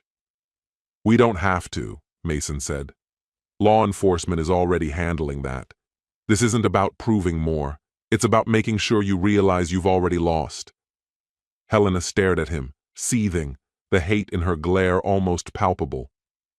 Avery was right about you, she snarled. Too stubborn to see when you're beaten. Beaten? Mason repeated, astonished. I lived through your attempt to kill me. I kept my son safe, and now your crimes are exposed. Tell me, what exactly looks like defeat here? For a long moment, Helena remained silent. Her icy exterior barely masked the frantic calculations going on behind her eyes. Then, suddenly, she let out a dry, humorless laugh. You think this is the end? She sneered, shaking her head. How charmingly naive. Do you even understand how many powerful people are indebted to me? Judges, politicians, regulators. Your so-called case will never make it past the front door of a courtroom. It already has, Morgan cut in, rotating her phone to show a live news bulletin. Atwood assets frozen pending a criminal investigation. Helena blanched. No, that's not possible. Judge Hunt would never allow.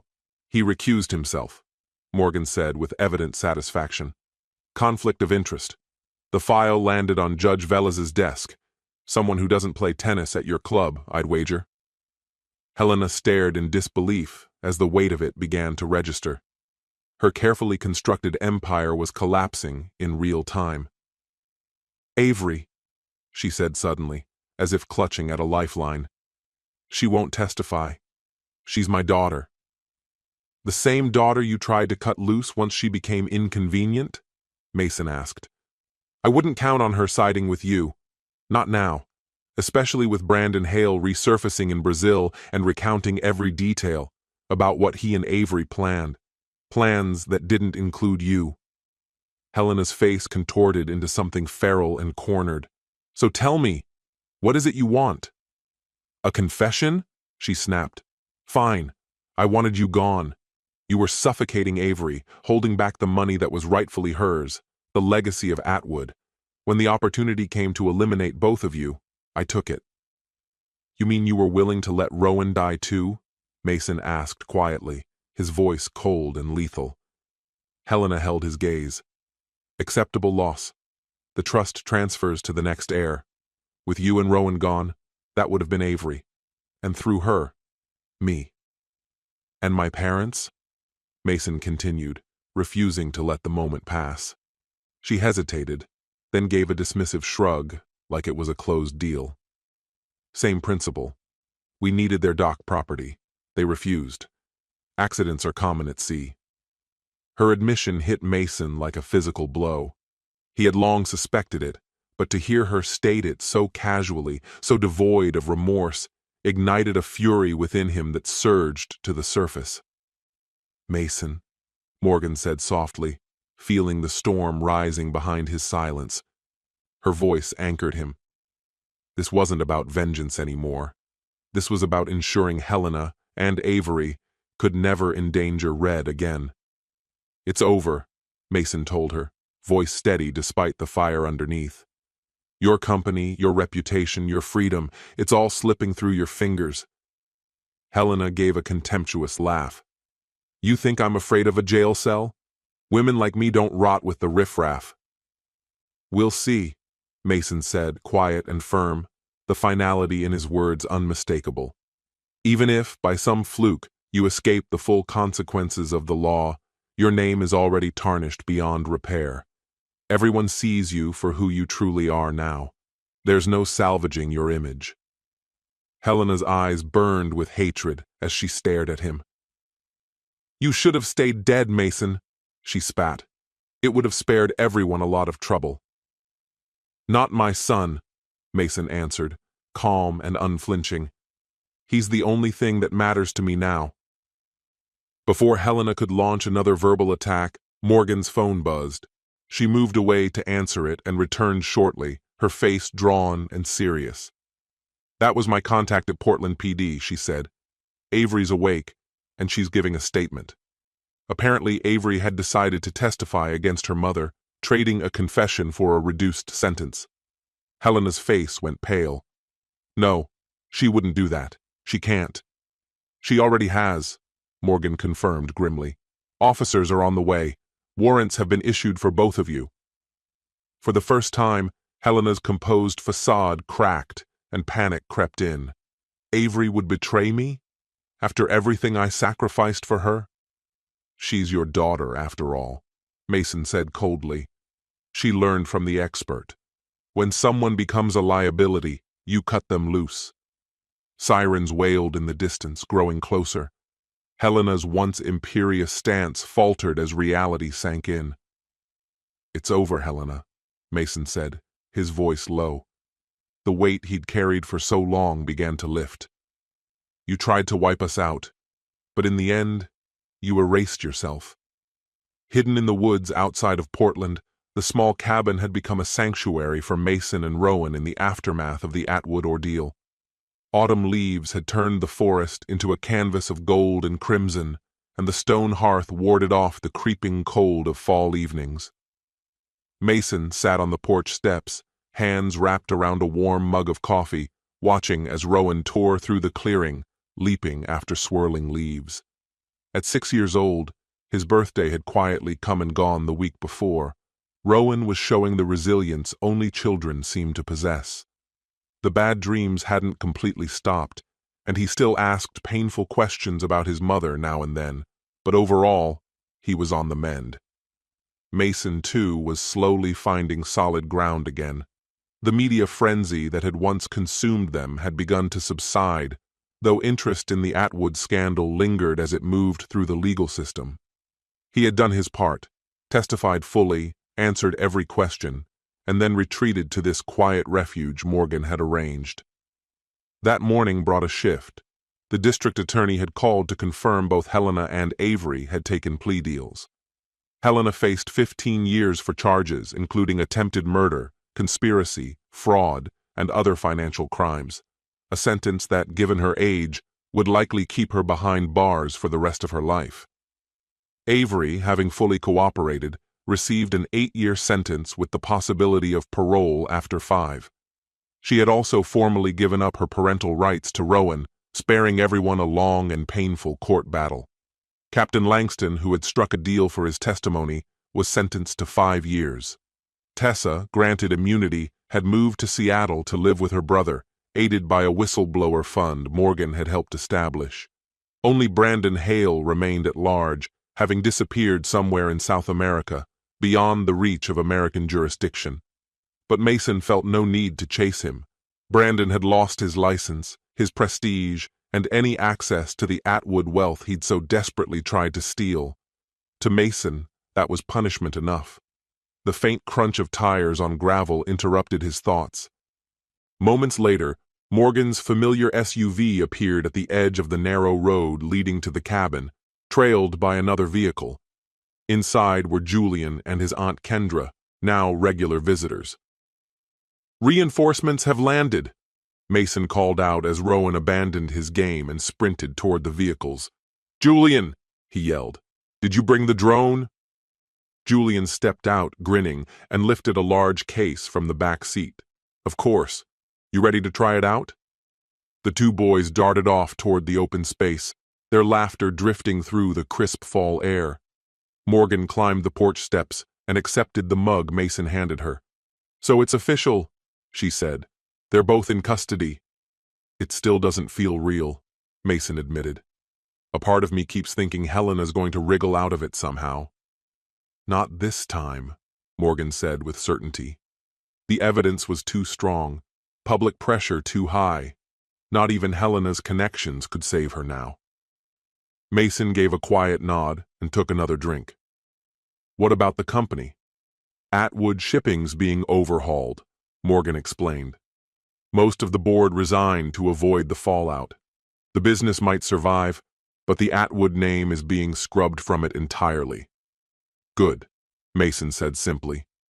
They sat in silence, watching Julian teach Rowan how to control the drone. One more update, Morgan added after a few minutes. The trust is secure now.